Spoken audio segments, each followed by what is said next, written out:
Mets tes 2 pieds en canard. C'est lâcher... Oui, bonjour monsieur. Oui, on va faire vite, très bien. Mais écoutez, tout comme le comité scientifique, nous avons aussi nos préconisations pour le déconfinement. Voici donc notre plan pour les célébrations du déconfinement. Faisons de ce moment une fête. Après des semaines de morosité, les Français ont besoin de retourner à leurs racines. Oh, une grosse beuverie, ouais, à l'ancienne! Avec les distances de sécurité, bien sûr, et les gestes barrières, oui. Mais appelons-les les gestes cotillons. Que tout le monde se tienne à distance de Sarbacane. Oui, mais avec des masques. Et rassurez-vous, on peut tout à fait envisager de faire la chenille à distance. Hein, il suffit de ne pas poser les mains sur celui qui est devant. Ou de le faire en voiture. Hein, ils sont des milliers à l'avoir fait pour aller au McDrive, tous ces cons. Citoyens. Si français. Oui, j'arrête.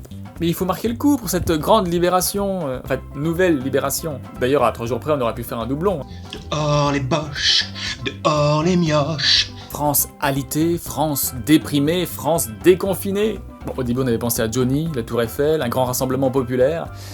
Puis avec les distances de sécurité, il y aurait eu 400 pélos sur le champ de Mars, on aurait eu l'air un peu con. Puis surtout, il y a plus Johnny. C'est un précurseur encore, lui. Parti avant tous les autres vieux. Ouais. Donc, quelque chose de rassembleur, mais individualisé. Et sur la base du volontariat, bien sûr. Bien sûr. Pour financer ces célébrations, bah écoutez, utilisons les recettes des PV, hein. Monsieur Castaner vous dit peut-être pas tout, hein, mais avec plus d'un demi-million d'amendes, ça fait une belle cagnotte quand même. En espérant qu'il a pas tout parié sur betclick.fr. Ah oui, merde. Bah les masques, Christophe. Enfin, non, gardez le... Ouais, puis ça va là. On trouve des millions, des milliards pour renflouer tout le monde. On peut pas foutre un petit billet pour boire un petit coup là. Non, ok. Mais oui, revenons à l'essentiel, sécurité et pédagogie.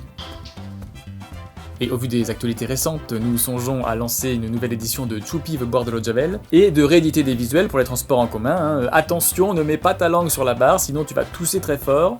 Tiens, en parlant de Dumb and Dumber d'ailleurs, le 11 mai sera peut-être l'occasion aussi de fêter le départ de Kim Jong-un, hein, avec un grand bibimbap géant, partagé en... Drive. Un bip quoi? Et si c'est pas réglé le 14 juillet, cette affaire-là, hein, on va avoir un défilé sur des kilomètres. 1 mètre entre chaque char, 1 mètre entre chaque motard, 1 mètre entre... Allô? On aura essayé.